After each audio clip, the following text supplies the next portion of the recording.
Whoa, didn't see you there. I'm Jane Ray. Welcome to Crash Course of History 6. Today we'll be discussing America's bloodiest conflict, the Civil War. No, I'm not talking about the movie. Oh my god, bro. Oh, hell no, man. What the Frick. The events leading up to America's Civil War play an important role in building the intensity and animosity surrounding the war. Despite the fact that the United States had previously fought battles against other countries, this time it was America versus America. Isn't that strange? Throughout America's entire history, there have been countless wars with opposing nations, but nothing has overcome the American Civil War. This war in particular does not only have the highest death toll, but it was a war between America and itself. We will not be going to discuss the war today. However, we will go over the important events leading up to it. Shall we get started? The Fugitive Slave Act of 1850 was passed into law by the United States Congress as part of the Compromise of 1850. This crucial law that fostered escalating tensions between the North and South in the years prior to the Civil War. Its treatment of African Americans who might be apprehended and sent back to the enslavement according to the confessions of slaveholders without a fair trial was especially brutal. The law also sparked several riots, political protest events, and protests by anti-slavery activities. The abolitionist movement became more radicalized in the years leading up to the Civil War as a result of the law's harsh requirements, which were enforced but ultimately failed to stop the escape of many slaves. The Kansas-Nebraska Act of 1854 was a major factor in the outbreak of the Civil War. The Missouri Compromise, which created two new territories and popular sovereignty, was abolished by the Kansas-Nebraska Act. On the surface, this action may not appear to be significant, but it is. Bleeding Kansas was a sequence of violent events that happened in Kansas Territory between 1854 and 1859 as a result of the Kansas-Nebraska Act. These terrorizing actions were inspired by the dispute over whether slavery should be legal in Kansas. The Potawatomi Massacre was one of these occurrences. It's finally time for the mystery document.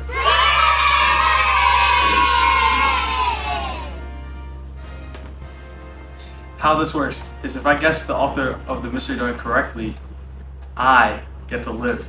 But if I get it wrong, balls will be thrown at me.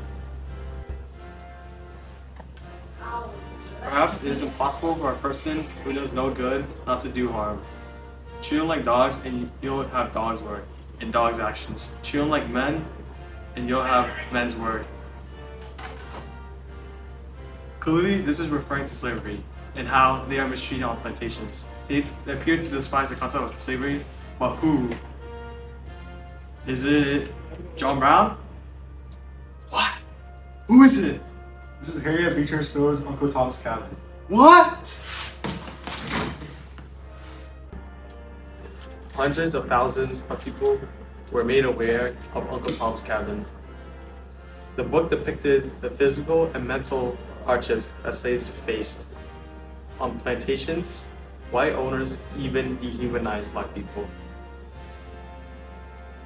The Southern Secession was a political crisis that occurred in the United States during the 1860s, leading up to the American Civil War. It involved the secession of several Southern states from the United States of America, following the election of Abraham Lincoln as a president in the 1860s. The state that succeeded formed the Confederate States of America, which led to the prolonged conflict with the Union. The Southern Secession was primarily driven by tensions over slavery, states' rights, and the economic difference between the North and the South. John Brown is a prominent figure during the period of Bleeding Kansas, and you'll see how insane he is later on. Let's go to the thought level. John Brown was an American abolitionist who believed that slavery should be immediately abolished and that armed riots were necessary to achieve his goal. He participated in anti-slavery activities and conflicts throughout his life, including the Bleeding Kansas conflict, Potawatomi Massacre, and the Harper's Ferry Raid. Today, we will be talking about the Harper's Ferry Raid. The Harper's Ferry Raid occurred on October 16 to 18, 1859, when abolitionist John Brown and a group of 21 men seized the Federal Army in Harper's Ferry, Virginia, with the intention of arming slaves and starting a slave rebellion. However, the raid failed, and Brown and his men were captured by local militia and U.S. Marines. Several of his men, who were both black and white, were killed or wounded. Brown was later tried and convicted of treason, murder, and inciting a slave insurrection, and he was hanged on December 2nd of 1859. The Harper's Ferry Raid is considered a significant event leading up to the American Civil War. Although John Brown faced consequences for his violent actions, he helped establish the abolitionist movement. Why did the chicken cross the river at Harper's Ferry? To get to the other side of history. Thanks, Thought Bubble. That's it for this week's episode of The Crash Course, and we really hope you had a good time. Well, did you? Let us know. When you finish an episode, you know what's coming next. It's the Crash Course outro. Put yourself to the test. Got your brain all pumped up ready for the ride. It's time to take what you've learned and let your knowledge collide. Crash Course outro. It's the end of the show, but your mind's still revving. It's ready to go, from physics to history. And everything in between. This is where the real fun begins, you know what I mean. The Fugitive Slave Act of 1850 was passed into law by the United States Congress.